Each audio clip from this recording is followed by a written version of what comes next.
Hello friends, welcome to Rajneet medical education. इस lecture में हम डिस्कस करेंगे डायबिटीज़ का पार्ट सेकंड।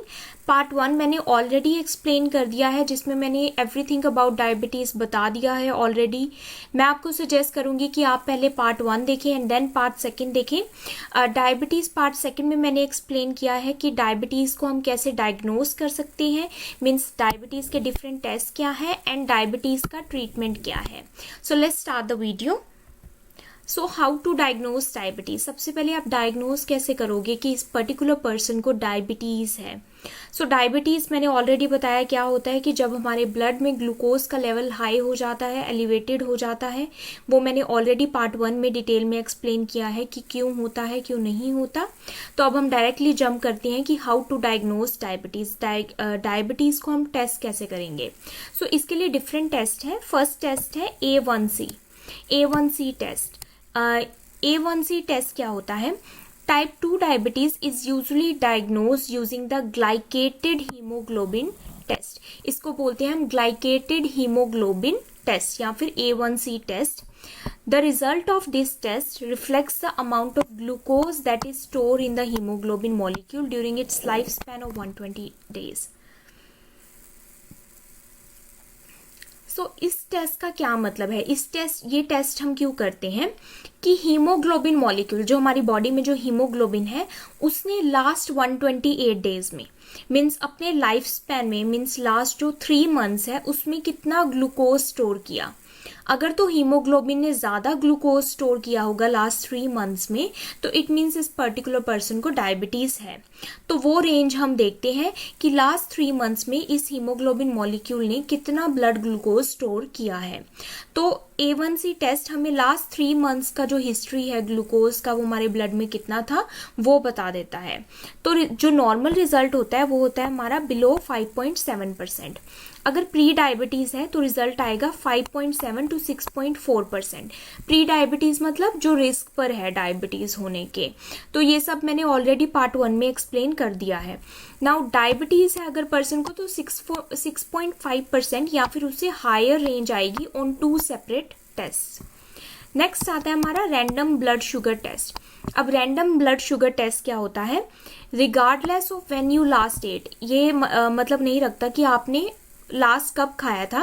अगर आपका ब्लड शुगर लेवल 200 mg/dl या फिर 11.1 mmol पर लीटर से ज्यादा है, हायर है, तो वो डायबिटीज सजेस्ट करता है। देन आता है तो ये जो A1C टेस्ट है और ये रैंडम ब्लड शुगर टेस्ट है, ये दोनों ब्लड टेस्ट है। देन आता है फास्टिंग ब्लड शुगर टेस्ट। सो ये भी ब्लड टेस्ट ही है। एक ब्लड सैंपल लिया जाता है आफ्टर 8 आवर्स ऑफ फास्टिंग। 8 घंटे तक आपने कुछ नहीं खाना और उसके बाद फास्टिंग ब्लड शुगर टेस्ट किया जाता है। तो यूजुअली अगर आप रात को खाकर सोए हैं तो ये सुबह अर्ली मॉर्निंग एम्प्टी स्टमक किया जा सकता है। देन रिजल्ट्स इसके क्या आते हैं? अगर तो नॉर्मल है तो नॉर्मल लेवल क्या होगा? Less than 100 mg/dl। 100 mg/dl से कम और 5.6 mmol पर लीटर से कम अगर है तो वो नॉर्मल है। तो 100 एक तो अगर हम ब्लड शुगर चेक कर रहे हैं, ग्लूकोज का लेवल ब्लड में, तो हम mg/dl या फिर mmol पर लीटर में देखते हैं। देन आता है प्री डायबिटीज। प्री डायबिटीज में 100 से 125 mg/dl या फिर 5.6 से 6.9 mmol पर लीटर होगा। डायबिटीज में 126 mg/dl से ज्यादा होगा फास्टिंग ब्लड शुगर और 7 mmol से ज्यादा होगा ऑन 2 सेपरेट टेस्ट। देन हमारा 4th टेस्ट आता है ओरल ग्लूकोज टॉलरेंस टेस्ट। इसमें क्या होता है?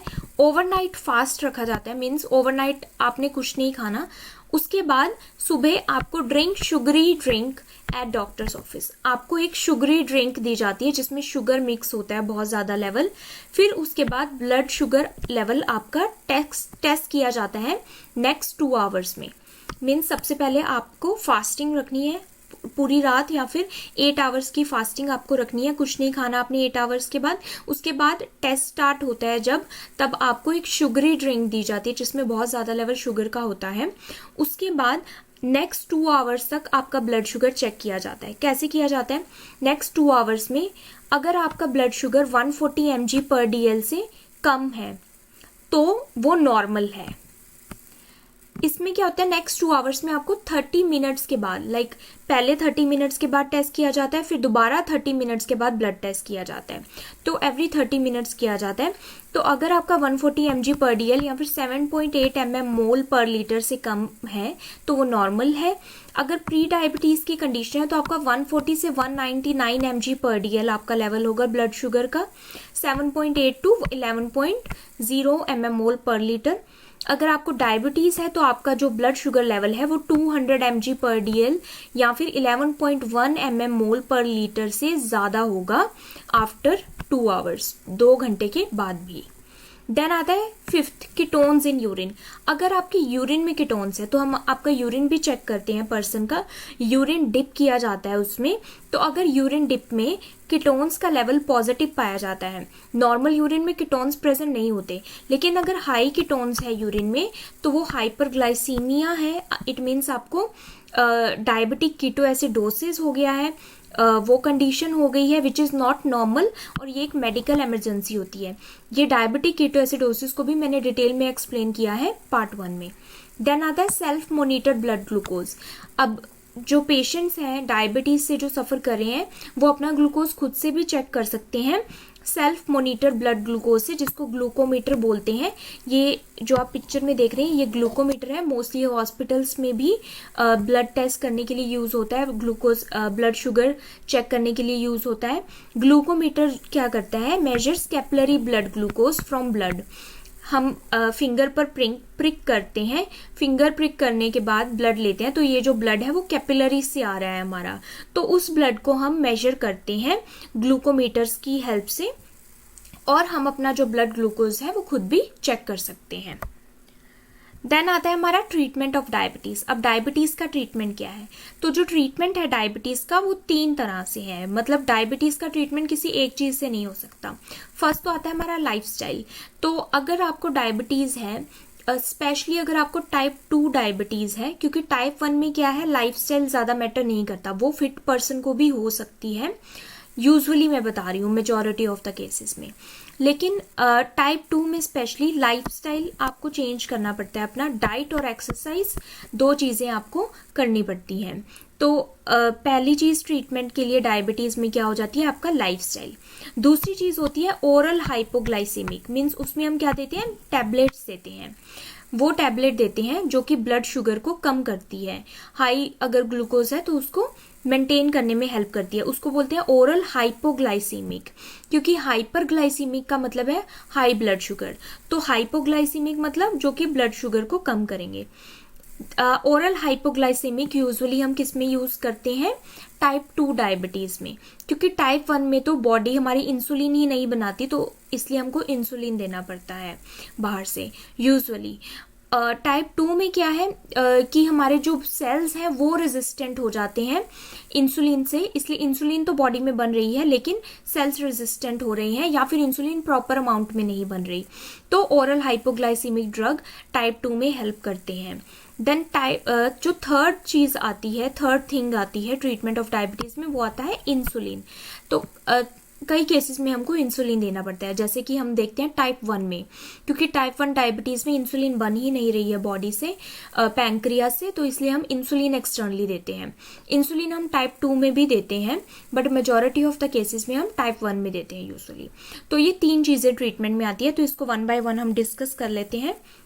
सबसे पहले इंसुलिन। इंसुलिन क्या होता है, इंसुलिन कितने टाइप्स के हैं, बहुत ही इंपॉर्टेंट क्वेश्चन है। इंसुलिन पर अलग टॉपिक भी आ सकता है, अलग क्वेश्चन भी आ सकता है। तो इंसुलिन बेसिकली 4 टाइप्स के होते हैं।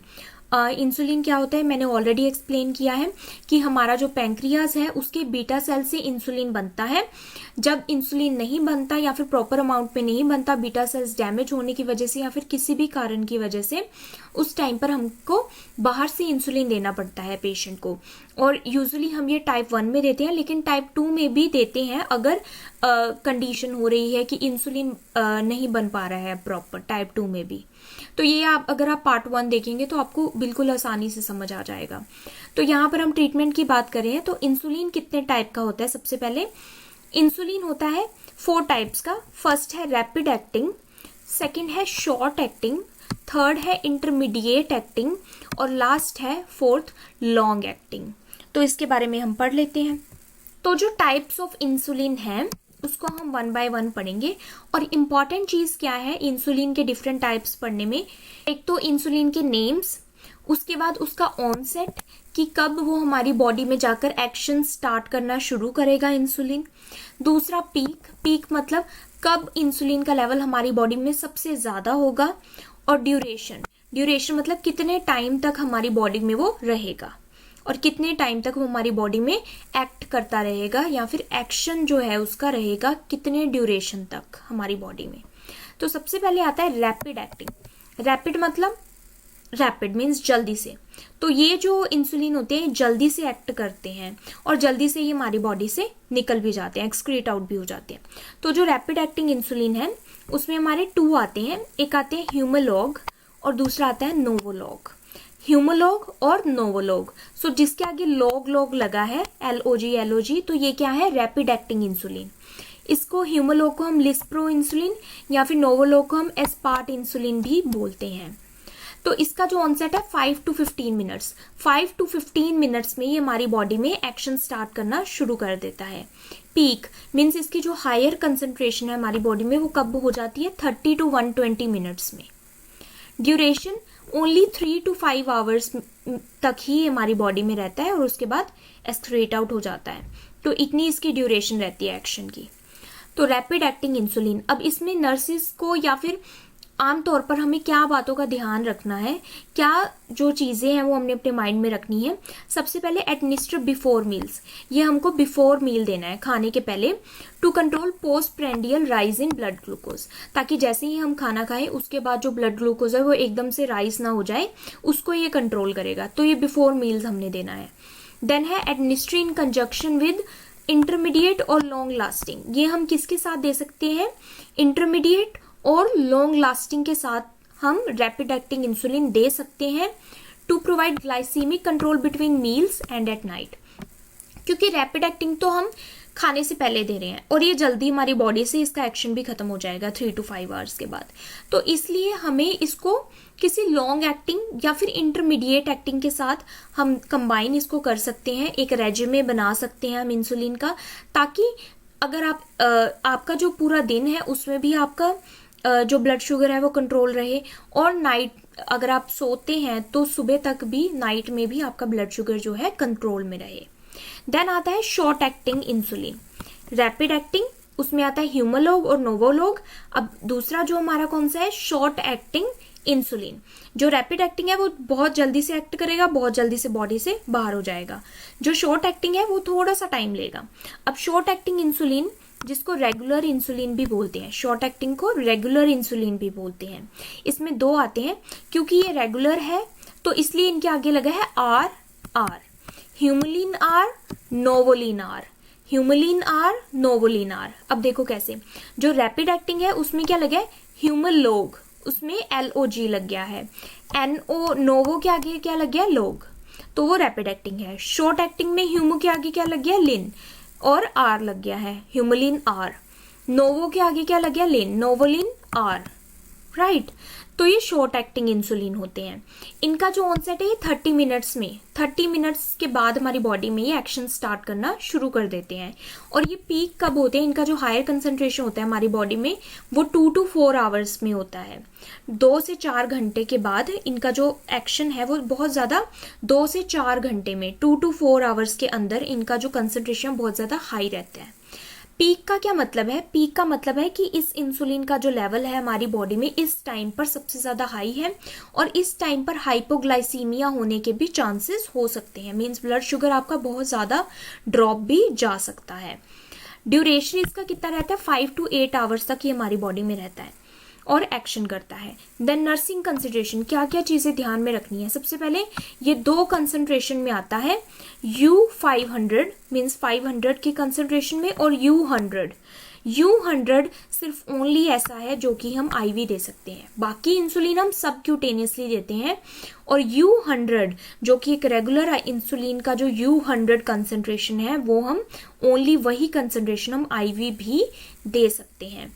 और शॉर्ट एक्टिंग इंसुलिन भी हमने खाने से पहले देना है, before meals, to control post prandial rise in blood glucose. Alright, next चलते हैं अब इंटरमीडिएट एक्टिंग पर। इंटरमीडिएट एक्टिंग, जो रैपिड एक्टिंग और शॉर्ट एक्टिंग है वो लगभग same, like almost similar action. Intermediate और long acting almost similar. So intermediate acting insulin को NPH भी बोलते हैं, इंटरमीडिएट एक्टिंग इंसुलिन। तो क्योंकि इसको NPH बोलते हैं तो इसमें N आएगा। सेम वही है ह्यूमुलिन N, इसमें क्या है ह्यूमुलिन N और नोवोलिन N। इसका जो ऑनसेट है वो आता है 2 to 4 आवर्स के बाद। 2 to 4 आवर्स में ये अपना एक्शन जो है स्टार्ट कर देता है बॉडी में। 4 to 10 आवर्स के अंदर इसकी जो कंसंट्रेशन है वो पीक पर चली जाती है और 10 to 18 आवर्स तक ये हमारी बॉडी में रहता है। इसमें नर्सिंग कंसंट्रेशन हमने क्या रखनी है, ये हम बिफोर मील्स नहीं देते, ये हम बिटवीन मील्स देते हैं एंड एट नाइट।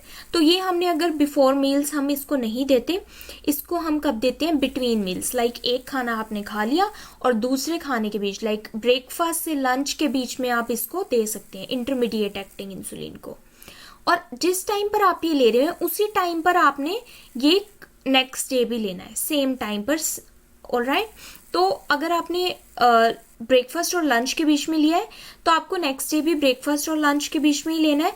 अगर आपने लंच या फिर डिनर के बीच में इंटरमीडिएट एक्टिंग लिया है तो नेक्स्ट टाइम भी आपको लंच और डिनर के बीच में ही लेना है, सेम टाइम पर। ये क्या करता है, Humulin insulin only insulin to mix with short acting.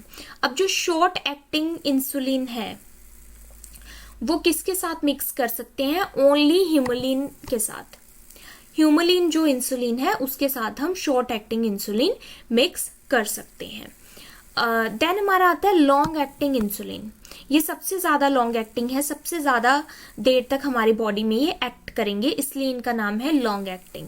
इनमें दो आते हैं, लेंटस एंड लेविमिर। इनका जो एक्शन है सेम इंटरमीडिएट एक्टिंग की तरह 2 to 4 आवर्स में स्टार्ट हो जाता है। इसका जो पीक कंसंट्रेशन है, कोई भी इसकी पीक नहीं होती, तो ये क्या है, लाइक एक कंसंट्रेशन पे ही चलता है, तो इसकी पीक कोई भी नहीं होती बॉडी में। और ये हमारी बॉडी में 20 to 24 आवर्स तक, 24 घंटे तक ये हमारी बॉडी में एक्ट करता है, रहता है। देन इसकी नर्सिंग कंसंट्रेशन क्या है, ये हम किसी भी टाइम पर दिन में दे सकते हैं, but at the same time every day, same like intermediate acting. जिस तरह से हमने इंटरमीडिएट एक्टिंग किसी भी लाइक अगर हम बिटवीन मील्स लेते हैं इंटरमीडिएट एक्टिंग तो सेम टाइम पर लेते हैं, ऐसे ही लॉन्ग एक्टिंग हम किसी भी टाइम ले सकते हैं दिन में। इसमें ऐसा कुछ नहीं है कि आपने बिटवीन मील लेना है, बिफोर मील, किसी भी टाइम पर ले सकते हैं, लेकिन सेम टाइम पर लेना है आपने। तो ये हमारे 4 टाइप्स की इंसुलिन है। अब इंसुलिन को अगर आपने देना है किसी पेशेंट को, क्या क्या चीजें आपने दिमाग में रखनी है, things to keep in mind. तो सबसे पहले है रोटेट इंजेक्शन साइट, क्योंकि इंसुलिन हम सबक्यूटेनियसली देते हैं यूजुअली, तो आप देखते हैं कि आप यूजुअली टमी पर देते हैं, एब्डोमिनल एरिया पर देते हैं या फिर थाई पर देते हैं, जहां पर सबक्यूटेनियस फैट ज्यादा होता है, तो वहां पर आपने इंजेक्शन साइट को रोटेट करते रहना है।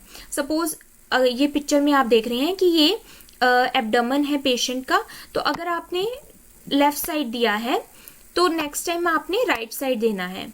अपर एब्डोमेन में दिया है तो लोअर एब्डोमेन में देना है, तो आपने जो साइट है वो चेंज करते रहना है।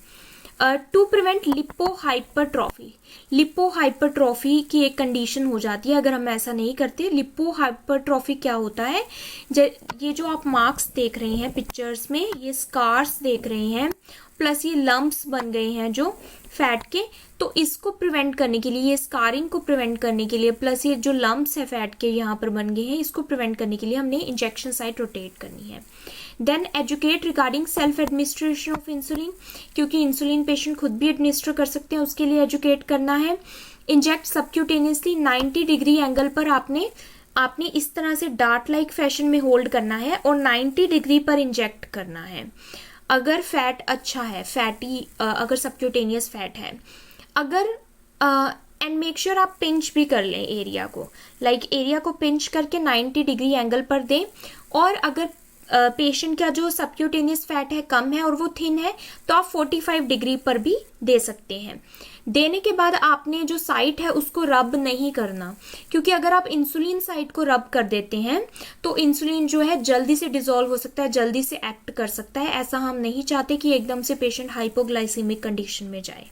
नेक्स्ट आता है व्हेन मिक्सिंग अ रैपिड और short acting insulin with intermediate और लॉन्ग एक्टिंग इंसुलिन। तो जब भी आपने रैपिड या फिर शॉर्ट एक्टिंग इंसुलिन को इंटरमीडिएट या फिर लॉन्गर एक्टिंग इंसुलिन के साथ मिक्स करना है तो कैसे करना है? सबसे पहले जो रैपिड और शॉर्ट एक्टिंग इंसुलिन होते हैं वो क्लियर इंसुलिन होते हैं, वो क्लियर दिखते हैं, और जो इंटरमीडिएट और लॉन्गर एक्टिंग इंसुलिन होते हैं वो क्लाउडी दिखते हैं, क्योंकि उसमें बफर ऐड होता है। तो ये कैसे मिक्स करते हैं? तो हमेशा आपने पहले जो सिरिंज है उससे कौन सा विड्रॉ करना है? सबसे पहले अगर आप रैपिड या फिर शॉर्ट कोई भी ले रहे हैं दोनों में से, तो सबसे पहले आपने रैपिड या फिर शॉर्ट एक्टिंग इंसुलिन लेना है सिरिंज में, क्योंकि वो क्लियर इंसुलिन है प्लस वो शॉर्ट एक्टिंग है और रैपिड एक्टिंग है। उसके बाद आपने सिरिंज में इंटरमीडिएट या फिर लॉन्गर एक्टिंग इंसुलिन लेना है जो कि क्लाउडी इंसुलिन है। आपने कभी भी पहले लॉन्गर एक्टिंग या फिर इंटरमीडिएट सिरिंज में लेकर और उसी सिरिंज से रैपिड और शॉर्ट एक्टिंग की वाइल में वो सिरिंज नहीं डालनी। क्यों? क्योंकि इंटरमीडिएट और लॉन्ग एक्टिंग मिक्स हो सकता है रैपिड एक्टिंग और शॉर्ट एक्टिंग के साथ, उस वाइल में वो मिक्स हो सकता है। ये इसको प्रिवेंट करने के लिए हम सबसे पहले क्या करते हैं, शॉर्ट एक्टिंग इंसुलिन को सिरिंज में पहले विड्रॉ करते हैं, देन उसके बाद लॉन्गर एक्टिंग इंसुलिन को लेते हैं। इससे क्या होता है, this reduce the risk of introducing the longer acting into the shorter acting insulin while. इससे क्या होता है कि जो वाइल्स हैं उसमें इंटरमीडिएट या फिर लॉन्ग एक्टिंग इंसुलिन का कोई भी ड्रॉप नहीं जाता। देन आता है educate about hypoglycaemic science. Patient को हाइपोग्लाइसीमिक साइंस के बारे में भी एजुकेट करना है। क्यों? अगर पेशेंट इंसुलिन ले रहा है, हाइपोग्लाइसीमिक ड्रग ले रहा है, तो हो सकता है कि उसका जो ब्लड शुगर लेवल है वो ज्यादा ड्रॉप हो जाए। तो ऐसा ड्रॉप होता है तो पेशेंट को पता होना चाहिए कि उसको क्या साइंस ऐसे शो हो रहे हैं जो कि उसको पता लग रहा है कि उसका ब्लड शुगर लेवल ड्रॉप हो रहा है। तो कौन से साइंस होते हैं? सबसे पहले माइल्ड शेकीनेस, अगर थोड़े आपके शेकीनेस हो रहे हैं, हाथ कांप रहे हैं या फिर थोड़ा सा शेकीनेस फील हो रहा है, तो सेकंड आता है स्वेटिंग, अगर स्वेट आ रहा है, पाल्पिटेशंस, हार्ट बीट ज्यादा तेज हो रही है और सुनाई दे रही है, हेडेक हो रहा है, लैक ऑफ कोऑर्डिनेशन या फिर कंफ्यूजन हो गया है, ब्लड विजन ब्लर हो गया, या फिर सीजर या फिर कोमा भी हो सकता है हाइपोग्लाइसीमिया में। तो हाइपोग्लाइसीमी के साइंस हैं, ये आपको पेशेंट को टीच करना है कि अगर ऐसा होता है तो आपने क्या करना है। तो अगर ऐसा होता है तो क्या करना है, पेशेंट को हमेशा अपने साथ कोई भी स्वीट, कैंडीज, स्नैक्स, हमेशा बिस्किट्स, कुकीज, कुछ भी अपने साथ, या फिर कोई भी जूसी ड्रिंक, शुगरी ड्रिंक अपने साथ एक बार जरूर रखनी है, ताकि इन केस उसको ऐसे सिम्टम्स आते हैं वो अपना ब्लड शुगर चेक कर सकता है ग्लूकोमीटर के साथ और शुगरी ड्रिंक ले सकता है। देन आता है avoid excessive insulin. Excessive insulin को हमने अवॉइड करना है, एक्सेसिव एक्सरसाइज को अवॉइड करना है डायबिटीज पेशेंट में, excessive alcohol consumption on empty stomach, ये सब अवॉइड करना है। देन आता है keep handy readily absorbable carbohydrate. हमेशा अपने पास ऐसे कार्बोहाइड्रेट रखें जो कि जल्दी से एब्जॉर्ब हो जाएं, जैसे कि fruit juice, soft drinks, glucose tablets आपके पास होनी चाहिए हमेशा, हार्ड कैंडीज या फिर हनी, क्योंकि ऐसा अगर आपके पास कभी भी आपको हाइपोग्लाइसीमिया फील होता है तो वो आप ले सकते हैं। अगर पर्सन अनकॉन्शियस हो गया हाइपोग्लाइसीमिया से या फिर अनेबल टू स्वॉलो, वो स्वॉलो नहीं कर पा रहा है, कुछ भी मुंह से नहीं ले सकता, तब आपने ग्लूकागन सबक्यूटेनियस या फिर IM दे देना है, क्योंकि ग्लूकागन क्या करता है, वो लीवर से ग्लूकोज को दोबारा से ब्लड स्ट्रीम में ले आएगा, राइट। या फिर आपने क्या करना है, 50% डेक्सट्रोज देना है पेशेंट को IV।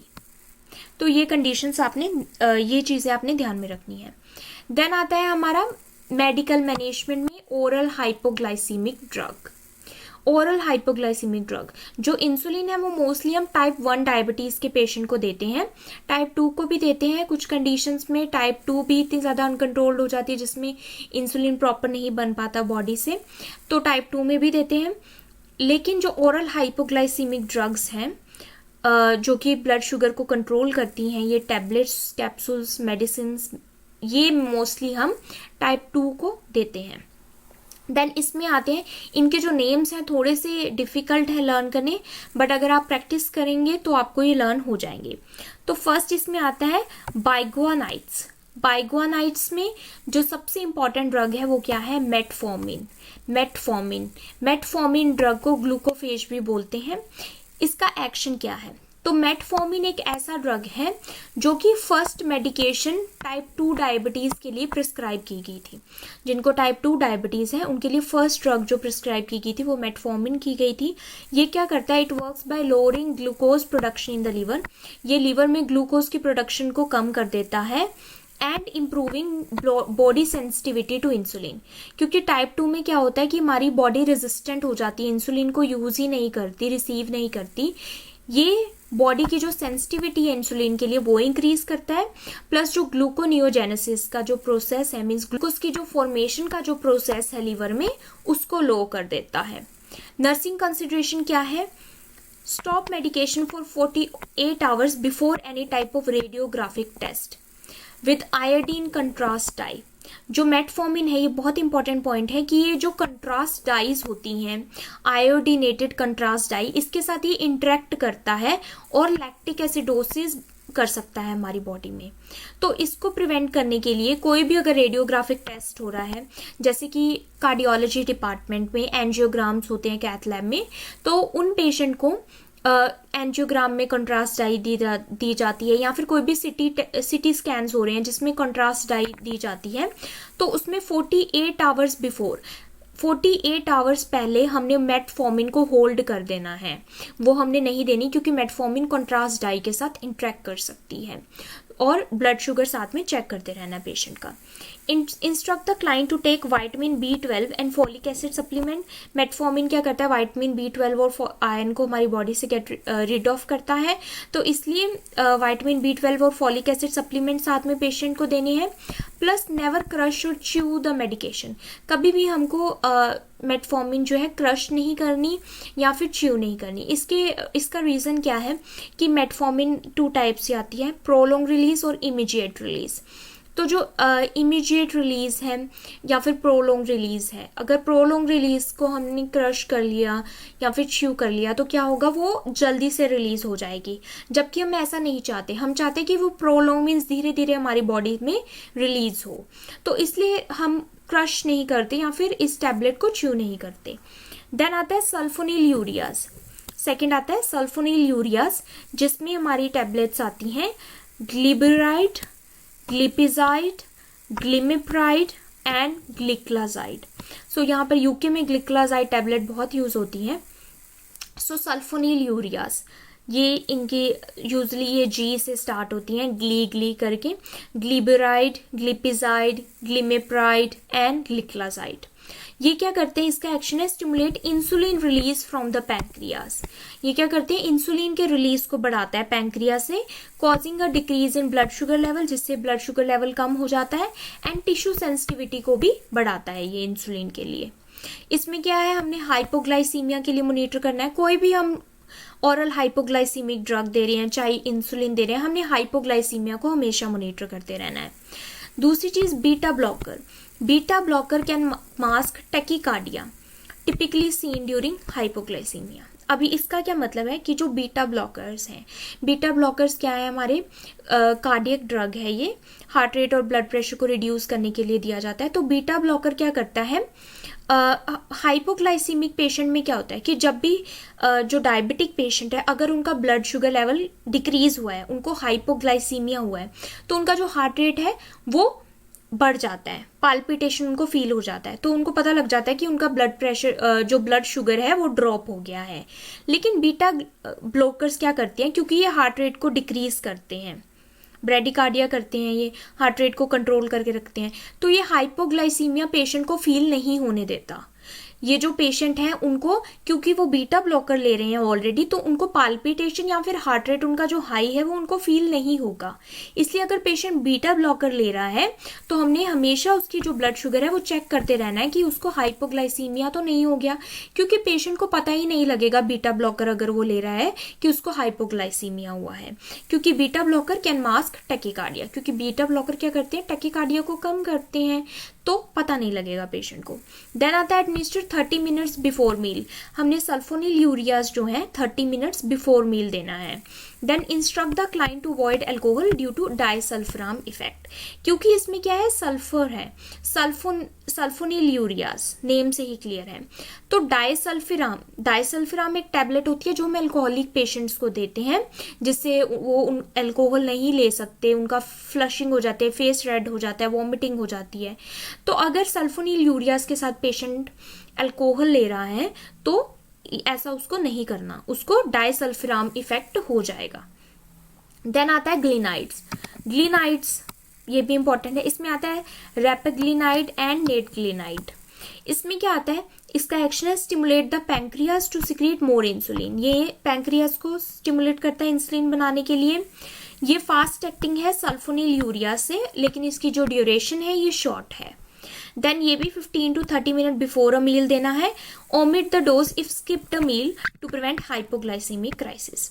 तो एक बात और है कि अगर पेशेंट अच्छे से खा पी नहीं रहा, उसका ईटिंग जो है प्रॉपर नहीं है, फिर भी हम उसको अगर इंसुलिन या फिर ओरल हाइपोग्लाइसीमिक ड्रग देते हैं तो क्या हो सकता है, पेशेंट हाइपोग्लाइसीमिया में जा सकता है, उसका ब्लड शुगर जो है ज़्यादा ड्रॉप हो सकता है। तो इस बात का भी हमने ध्यान देना है। देन आता है alpha glucosidase inhibitors. Alpha glucosidase inhibitors में आते हैं दो, प्रिकोस एंड ग्लाइसेट। इसका एक्शन क्या है, slow down the absorption of starchy foods. जो भी हम स्टार्ची फूड लेते हैं, जितने भी कार्बोहाइड्रेट्स लेते हैं, ये उनका जो एब्जॉर्प्शन है इंटेस्टाइन से, फ्रॉम द इंटेस्टाइन, उसको स्लो कर देता है। उसको स्लो करने से क्या होता है कि जो ग्लूकोज लेवल है वो मोर स्लोली राइज होता है आफ्टर अ मील। जल्दी से राइज नहीं होता, धीरे धीरे राइज होता है। तो ये उसमें हेल्प करता है। इसका क्या है, जीआई डिस्कम्फर्ट हो सकता है ड्रग से, डायरिया, ब्लॉटिंग, ये सब हो सकता है। और इन केस हाइपोग्लाइसीमिया हो गया है तो हमको क्या देना है, पेशेंट को डेक्सट्रोज देना है। Give dextrose in case of hypoglycaemia, क्योंकि अगर हम कोई और शुगर या फिर स्टार्ची शुगर देते हैं, कार्ब्स देते हैं, तो क्योंकि ये जो ड्रग है ये क्या करता है, स्टार्च को और कार्बोहाइड्रेट की जो एब्जॉर्प्शन है उसका ब्रेकडाउन जो है उसको स्लो कर देता है। तो अगर पेशेंट को हाइपोग्लाइसीमिया है और अगर पेशेंट इस ड्रग पर है और हम फिर भी उसको कार्बोहाइड्रेट्स या फिर स्टार्ची चीज़ें दे रहे हैं, तो उसका उस पर असर नहीं होगा, इफेक्ट नहीं होगा, क्योंकि ये ड्रग ऑलरेडी उसका जो एब्जॉर्प्शन है स्लो कर रहा है। तो इसलिए अगर इस ड्रग पर पेशेंट है तो हमने पेशेंट को डेक्सट्रोज देना है in case of hypoglycaemia. Next drug है थाइजोलिडिन-डेओन। सो नेम थोड़े से इसके कॉम्प्लिकेटेड है। इसमें आता है ग्लिटाजोन एंड एक्टोस। तो इसका जो एक्शन है वो क्या है, reduces the absorption of glucose by liver. Same action है जैसा मेटफॉर्मिन का हमने यहाँ पर पढ़ा था कि ये भी क्या करता है, ग्लूकोज प्रोडक्शन को लीवर में ये क्या कर देता है, स्लो कर देता है। ऐसे ही जो ग्लिटाजोन और एक्टोस हैं, ये भी क्या करते हैं, जो ग्लूकोज की प्रोडक्शन है लीवर से, ग्लूकोनियोजेंसिस, उसको रिड्यूस कर देते हैं। ये भी क्या करते हैं, टिश्यू सेंसिटिविटी को इंक्रीज कर देते हैं इंसुलिन के लिए। इसमें हमने क्या करना है, एक तो low density lipoprotein and triglycerides के लेवल को मॉनिटर करना है, क्योंकि ये जो थाइजोलिडिन-डेओन है ये क्या करते हैं, हार्ट प्रॉब्लम्स क्रिएट कर सकते हैं। ये ऐसा रिसर्च के थ्रू पता चला है कि ये जो हार्ट प्रॉब्लम्स है ये कर सकते हैं, एलडीएल और ट्राइग्लिसराइड का लेवल को ये इंक्रीज कर सकते हैं। तो एक तो हमने फ्लूइड रिटेंशन और हार्ट फेलियर के साइंस को देखते रहना है, मॉनिटर करना है। देन हमारा थर्ड जो पार्ट था वो था लाइफस्टाइल, डाइट और एक्सरसाइज। तो सबसे पहले हम डाइट देख लेते हैं, डाइट कौन सी होनी चाहिए। अमेरिकन डाइटिक एसोसिएशन ADA के अकॉर्डिंग क्या है कि जो हमारा कैलोरिक इनटेक है वो कितना होना चाहिए, जो हमारे कार्ब्स हैं वो होने चाहिए हमारे 50 to 60%, जो हमारे 20% फैट होने चाहिए, 20 to 30%, एंड प्रोटीन हमारा होना चाहिए 10 to 20%। सबसे पहले eat at regular interval, don't skip a meal. अगर आप डायबिटिक है तो रेगुलर इंटरवल पर आपको खाना है, मील्स बीच में स्किप नहीं करनी, हाइपोग्लाइसीमिया हो सकता है। वो वाले फूड्स खाने हैं जो आपके लिए हेल्दी हैं, जैसे कि फ्रूट, वेजिटेबल, होल ग्रेन्स, और वो नहीं खाने जिसमें हाई फैट है या फिर शुगर ज़्यादा है। और आपने क्या करना है, कंसल्ट डाइटिशियन। डाइटिशियन से एक बार ज़रूर कंसल्ट करें कि आपको क्या खाना चाहिए, क्या नहीं खाना चाहिए अपनी कंडीशन के अकॉर्डिंग, क्योंकि ये पर्सन टू पर्सन डिफरेंट करता है। आपका कितना वेट है उस पर भी डिपेंड करेगा, हाइट कितनी है, आप टाइप 1 है टाइप 2 है उस पर भी डिपेंड करता है, क्योंकि टाइप 1 में मोस्टली क्या है कि वो जेनेटिक होता है। टाइप 2 बेसिकली जो हमारा लाइफस्टाइल है या फिर डाइट है उस पर डिपेंड करता है। टाइप 1 अगर फिट भी है लोग उनको भी हो सकता है, लेकिन टाइप 2 में आपको ज़्यादा ध्यान रखना है कि आप अगर ओबीज हैं, मोटापा है, वो आप कंट्रोल करें, एक्सरसाइज करें, या फिर अगर आपका जो फास्ट फूड खा रहे हैं, ज़्यादा फैटी फूड है, शुगरी फूड ज़्यादा ले रहे हैं, तो वो आपको कंट्रोल करना है। देन कार्बोहाइड्रेट्स आपके होने चाहिए 50 to 60%। तो कार्ब्स में आप क्या ले सकते हैं, grains, corns, potatoes, sweet, soda, milk और राइस। देन अपने अगर आप कार्बोहाइड्रेट 50 to 60% ले रहे हैं तो फाइबर आपने अपनी डाइट में ज़रूर इंक्लूड करना है। फाइबर क्या करता है, कार्बोहाइड्रेट के मेटाबॉलिज्म को इंक्रीज कर देता है, प्लस साथ में ही आपका कोलेस्ट्रॉल के लेवल को भी कम करता है, कॉन्स्टिपेशन में हेल्प करता है। इसमें आता है whole grain breads and cereals. Then आता है आर्टिफिशियल स्वीटनर। आपने शुगर्स ना यूज़ करके आप आर्टिफिशियल स्वीटनर्स यूज़ कर सकते हैं।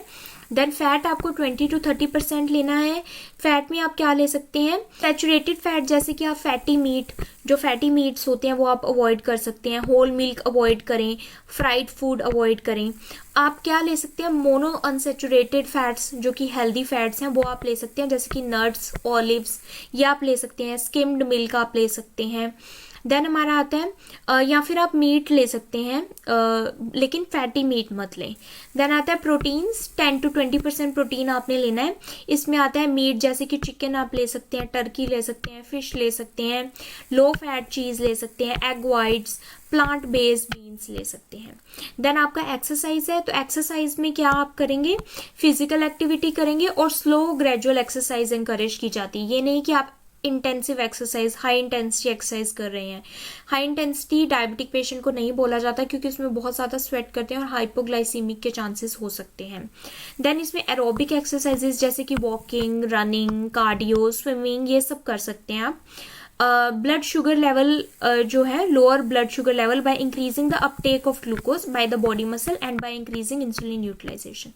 तो जो एरोबिक एक्सरसाइजेज हैं ये वाली, ये क्या करती है, एक तो आपके ब्लड शुगर लेवल को रिड्यूस करके रखती है, कम करके, और जो ग्लूकोज है वो बॉडी मसल्स यूज करता है इसमें, अगर आप एरोबिक एक्सरसाइजेस करते हैं। और ऐसी एक्सरसाइज आपने क्या क्या अवॉइड करना है, avoid exercises if your blood glucose level is higher than 250 mg पर DL। अगर आपका ब्लड ग्लूकोज लेवल बहुत ज़्यादा हाई है, 250 से ज़्यादा है, या फिर आपके ब्लड यूरिन में क्या है, कीटोन्स हैं, तो आपको एक्सरसाइज नहीं करनी, अवॉइड करना है जब तक कि आपका जो ब्लड शुगर लेवल और कीटोन जो है नॉर्मल नहीं आ जाता। देन लॉन्ग आवर्स, ज़्यादा घंटे के लिए एक्सरसाइज करना या फिर हाई इंटेंसिटी एक्सरसाइज करना, ये सब प्रिवेंट करना है, क्योंकि आपको हाइपोग्लाइसीमिया के चांसेस हो सकते हैं। अपने साथ हमेशा स्नैक्स, स्वीट्स अपने साथ हमेशा रखनी है। जब भी आप एक्सरसाइज करें तब तो आपने रखनी है, वैसे भी डायबिटिक पेशेंट को अपने साथ ये रखनी चाहिए। So I hope you understood this video. If you understood, then please like, subscribe and share to my channel. Thank you for watching.